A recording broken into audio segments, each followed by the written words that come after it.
करने का ऐलान केंद्र द्वारा 5 अगस्त 2019 को किया गया था, जब स्टेट का रीऑर्गेनाइजेशन हुआ और 90 सीट्स जो हैं वो जम्मू कश्मीर के लिए रखी गई थी, जिनके ऊपर इलेक्शन होगी।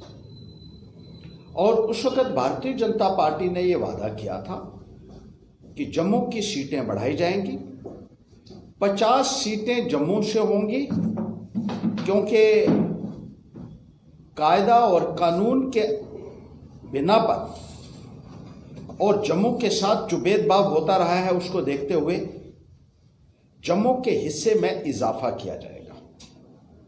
इस संदर्भ में कानून भी बनाया गया।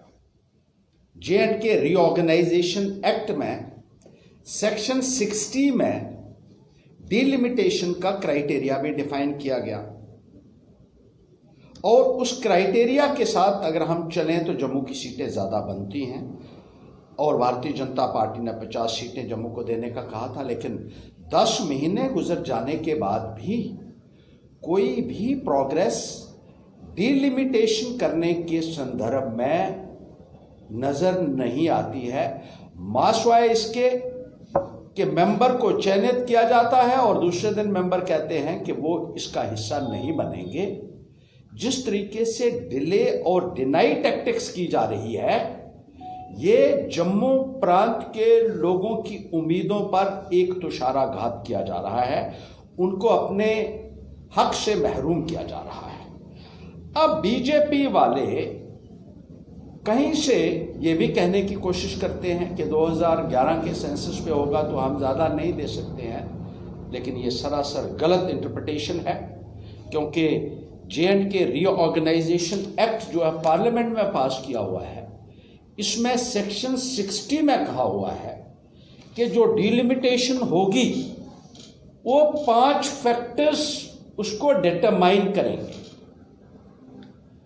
यानी वो 5 आधार होंगे जिनकी बिना पे डिलिमिटेशन होगी।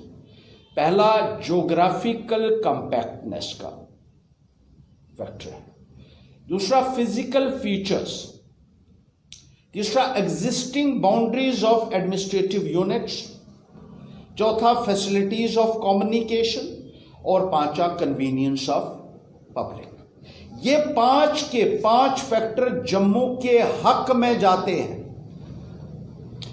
इस रीऑर्गेनाइजेशन में पॉपुलेशन कोई फैक्टर नहीं है असेंबली की सीट्स को एयरमार्क करने के लिए।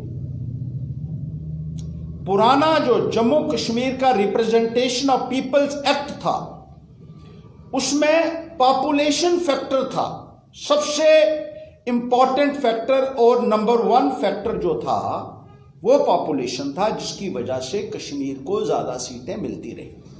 लेकिन अब वो रिप्रेजेंटेशन ऑफ पीपल एक्ट जो है जम्मू कश्मीर का, वो रिपील हो चुका है, खत्म हो चुका है।